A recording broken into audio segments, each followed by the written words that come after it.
বৈধ কোনো ব্যবসা না থাকলেও শেখ রেহানা পুত্র ববির ব্যাংক হিসাবে লেনদেন প্রায় ১৩ কোটি টাকা।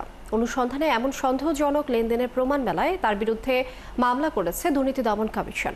এদিকে নির্বাচনী প্রশিক্ষণের নামে ৭.৫ কোটি টাকা আত্মসাতের অভিযোগে সাবেক সিইসি KM নুরুল হুদা সহ সংশ্লিষ্টদের বিরুদ্ধে অনুসন্ধানে নেমেছে দুদক। জেমসন মাহবুবের প্রতিবেদন। রেহানা পুত্র রাদওয়ান মুজিব সিদ্দিক ববি সাবেক বিদ্যুৎ প্রতিমন্ত্রী নসরুল হামিদ বিপুর মাধ্যমে সিআরআই ও বিভিন্ন প্রকল্পের আড়ালে বিপুল পরিমাণ সরকারি অর্থ আত্মসাৎ করার অভিযোগ আসে দুদকের হাতে। আমাদের বঙ্গবন্ধু মেমোরিয়াল সেসব বিষয়ে আমলে নিয়ে অনুসন্ধান শুরু করে সংস্থাটি। অনুসন্ধানে বেরিয়ে আসে ববির নামে থাকা বিভিন্ন ব্যাংক হিসেবে ১৩ কোটি টাকার সন্দেহজনক লেনদেনের তথ্য।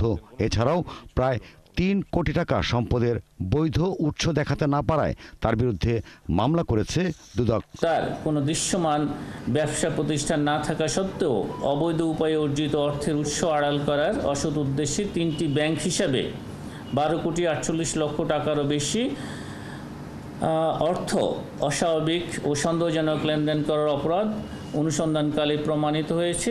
একাদশ জাতীয় সংসদ এবং উপজেলা পরিষদ নির্বাচনে প্রশিক্ষণের নামে ৭.৫ কোটি টাকা আত্মসাতের অভিযোগে সাবেক প্রধান নির্বাচন কমিশনার KM নুরুল হুদা সহ সংশ্লিষ্টদের বিরুদ্ধে অনুসন্ধান শুরুর কথা জানান দুদক মহাপরিচালক। সাবেক প্রধান নির্বাচন কমিশনার সচিব ও অন্যান্যদের বিরুদ্ধে নীতিমালা ছাড়া ভুয়া প্রশিক্ষণ দেখিয়ে বাংলাদেশ নির্বাচন কমিশনের ৭,৪৭,৫৭,০০০ টাকা খরচের মাধ্যমে সরকারি অর্থের ক্ষতি সাধন সহ অন্যান্য অভিযোগ অনুসন্ধানের সিদ্ধান্ত গৃহীত হয়েছে। ১৬ বছর ধরে রাজধানীর পল্লবী এলাকায় সরকারি জমি দখল করে ভাড়া আদায়ের মাধ্যমে ৩.৩৭ কোটি টাকা আত্মসাতের অভিযোগে মামলা হয়েছে সাবেক সংসদ সদস্য ইলিয়াস উদ্দিন মোল্লা সহ জাতীয় গৃহায়ণ কর্তৃপক্ষের ৪ কর্মকর্তার বিরুদ্ধে।